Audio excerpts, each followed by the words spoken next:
চলো আজকে একসাথে মৌসুমী ভর্তা বানানো যাক। হে ইব্রান, ইসমি আখি রহমান। আজকে আমি মৌসুমী ভর্তা করব। তার জন্য আমি প্রথমে মৌসুমী গুলোকে সেদ্ধ করে নিলাম। এবার আমি এগুলোকে ছোট ছোট করে কেটে নিব। এবার একটি কড়াইতে দিয়ে দিলাম পেঁয়াজ, রসুন আর দিয়ে দিলাম কাঁচামরিচ। এগুলোকে এবার আমি একদম ভাজা ভাজা করে ভেজে নিব। তারপরেতে দিয়ে দিব এই কেটে রাখা মৌসুমী গুলা। এবার এই মৌসুমী গুলোকেও আমি তেলের সাথে ভেজে নিব। এগুলো যখন একটু হালকা ভাজা ভাজা হয়ে যাবে তখন এগুলোকে উঠিয়ে নিব।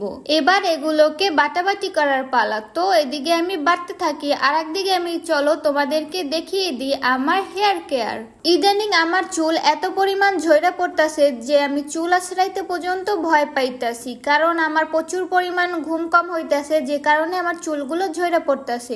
এটারই সমাধানের জন্য আমি একটা ঘরোয়া তেল বানাইছি। এটার কারণে আমার চুল অনেক পড়া বন্ধ হয়ে গেছে। ইনশাল্লাহ এটা ব্যবহার করতে করতে আমার পুরো চুল পড়া বন্ধ হয়ে যাবে। তো তোমরা যদি জানতে চাও আমি এটা কিভাবে বানাইছি তাহলে অবশ্যই কমেন্টে বলে যেও। চলো আবার রেসিপিতে ফিরে যাই। এই যে আমার বাটাবাটি করা হয়ে গেল। এবার আমি লবণ আর সরিষার তেল দিয়ে এটাকে সুন্দরভাবে মেখে নিব, তাহলে হয়ে যাবে আমার মজাদার ভর্তা। আজকে এই পর্যন্তই। আল্লাহ হাফেজ।